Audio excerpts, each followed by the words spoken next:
So if you are one of those people, you take joy. And there's no sadness in knowing that, because you know you're doing His Word and you're blessed for it. We look at what it says about disease in the Scriptures. It says, disease we were never supposed to suffer from. It says in Psalms 139:14, I am fearfully and wonderfully made. Marvelous are your works. I am fearfully and wonderfully made. Marvelous are your works. It says in Genesis 1:31, we are made in Yahweh's image, and it is good. Cancer is not marvelous and good. Diabetes is not wonderful. The Scriptures tell us we are not supposed to get sickness. In Genesis 1:26 and 1:28, it says, as believers, we're supposed to have dominion over the fish of the sea, the fowl of the air, and all living organisms. Dominion over these things. They are not supposed to overtake us. They're not supposed to have control over us. We are supposed to have control over these things. Do you know what a virus is? It's a living organism. And it's taking control over us. It's overtaken us. It tells in the Scriptures that that's not supposed to happen. Now this seems normal in today's world because it's happened so often. If I'm walking down the street and you see a dog walking me, something looks weird. But if you see that every day for the next 50 years, you'll start to accept it as normal. Well, it's the same thing with viruses. You know, at first it looked very weird. Wait a second, man's supposed to have dominion over these living organisms. But it's happened so often and so much that people accept it as normal. It's not normal because the Scriptures say it's not supposed to happen. We look at disease in the Scriptures and we look how to avoid it. There was a group of people, there were many groups of people during the scriptural times that were living so far against Yahweh's instruction guides. And one of them, those groups, was known as the Egyptians. And it has nothing against the Egyptians. It's basically, and it has nothing against the Egyptians. It's basically all people that are living against His guidelines. You could just change the word right there, Egyptians, with all non-believers. And it says it right here in Exodus 15:26, how to avoid disease. In Exodus 15:26 it says, if you will diligently listen to the voice of Yahweh your Elohim, and will do which is right in His sight, and give ear to His commands, and keep His statutes, He will put none of the disease on you that He's put upon the Egyptians. He will put none of the disease upon you that He's put upon the Egyptians. Understand that Yahweh has the ability, and it says in the Scriptures, He gives us the light and the darkness. He can put it on us and He can take it away. And it says here how to avoid that. If we diligently listen to His instructions and keep some of His statutes? No, all of His statutes. All of His statutes. Can we do that by our human strength? No. But when we have Yeshua HaMashiach in our life, absolutely. Absolutely, He'll strengthen us to make that happen. It tells in Psalms 127:2, it is useless. Well, let me go back here. It tells us there's two reasons mainly why man is suffering from a physical standpoint, from disease and so on. There's two reasons. And there's many other reasons such as jealousy, such as fear, and all these other emotional things that the enemy has let into our lives. That's creating this stress, which is leading to sickness like never before. But there's two things in particular. There's laziness and lack of knowledge. Laziness and lack of knowledge are two things that are destroying us, people seeking Yahweh's Word.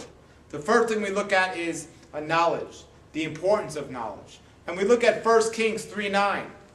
1 Kings 3:9, it says, King Solomon saying, give your servant an understanding heart to discern between good and evil. What's another word for evil? Disease. What's the opposite of disease? Health. Give your servant an understanding heart to discern between health and disease. Let's look at knowledge. It says here in Job 28:28, it says, the fear of Yahweh and that is wisdom, and to depart from evil is understanding. It tells us in Daniel 12:10, many shall be purified and cleansed through trials, but the wicked shall do wickedly, and none of the wicked shall understand, but the wise shall understand. We understand the importance of knowledge. Isaiah 33:6 says, wisdom and knowledge shall be the stability of your times, and the strength of Yeshua, along with the fear of Yahweh, that is man's true treasure. That is our treasure. We look at the problem we have today with lack of knowledge. There's a lack of knowledge, a lack of understanding the scriptures. People that say they're believers, they don't know the scriptures because they're not reading the scriptures. The only time they open up their scriptures is when they're in church on a day they shouldn't even be there. There's a big lack of knowledge going on because even then they're not paying attention to what they're reading. They're not studying what they're reading. And if they're reading something, they're reading the same thing over and over again and they're not looking anywhere else. Because they're saying, well, I don't have to read. I tell people, read the Torah. They say, well, the Torah's not in my book. They don't even know what the Torah is. The Torah is the first 5 books of the scriptures. And it doesn't start with Matthew. It starts with Genesis. Remember, it's 1 book, not 2. But there's a tremendous lack of understanding in today's world. And Yeshua was mentioned right in the first sentence of Genesis. And he was mentioned all through the scriptures. He was in Daniel. And he was all through the scriptures. And we have to see this if we truly want to know who he was and be in relationship with him. Why not read his story? His story. We look at what it says about lack of knowledge in Hosea 4:6. It says, my people will suffer for lack of knowledge. My people will perish for lack of knowledge. But it doesn't only say that. It goes on to say something else. It says, because you have rejected knowledge, I reject you from being priest for me. Since you have forgotten my Torah, I also forget your children. Not only will we suffer, but our children will suffer, because we're commanded to teach our children the guidelines and instructions of our Creator. But if we don't know it, how can we teach them? This is the biggest problem we have today. This is why if our parents are obese, the kids are obese. If our grandparents had lung cancer from smoking cigarettes, and our parents had lung cancer from smoking cigarettes, and their kids are smoking cigarettes, it's not lung cancer that runs in the family, it's the lack of knowledge to think cigarettes are okay and the whole family line smoking. That's the problem. The same things that are related to diet. If your great-grandparent had diabetes, and your grandparents had diabetes, and your parents had diabetes, and you suffer from it, guess what? Chances are your diet is just as bad as theirs was. So those recipes that were handed down might not be the ideal best. And only wisdom will reveal that truth to us and show us that. So we have to realize this. It says, since you have forgotten the Torah of your Elohim, I also forget your children. It says, since you have forgotten. That means you once knew it, but you forgot it. It says you rejected. That means you knew it, but it was given to you and you rejected it. We have forgotten it and we have rejected it. And this is why we're suffering. And we need to take it, we need to accept it, and we need to remember it to have that great healing. But people are too lazy today to do that. If something's not going to do it for them, they don't want to do it.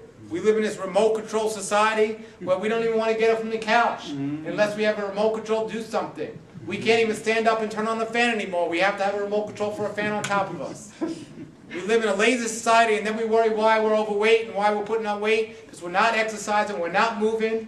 We're trying to do everything. They even have, I saw a policeman the other day, he wasn't even walking. He was standing on this thing where he just stepped forward and the thing would move for him. And it's no wonder policemen have become some of the most overweight people out there in the world today. It's unbelievable what's happening. And they're not eating a diet according to Scripture. And it's not only them, all these people that are supposed to be helping us. How are they going to help us? I mean, I see some of the most blessed people out there in the world are doctors. True doctors, emergency room doctors, doctors that are helping. But they're even getting sick today.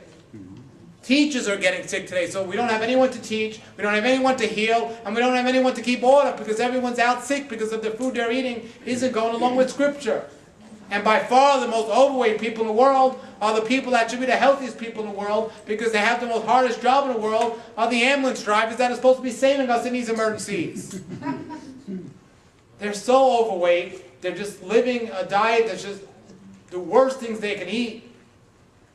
Something has to change if we want to be healthy again. And we look at laziness. It says the problem with laziness in Proverbs 18:9. It says a lazy person is as bad as someone who destroys things.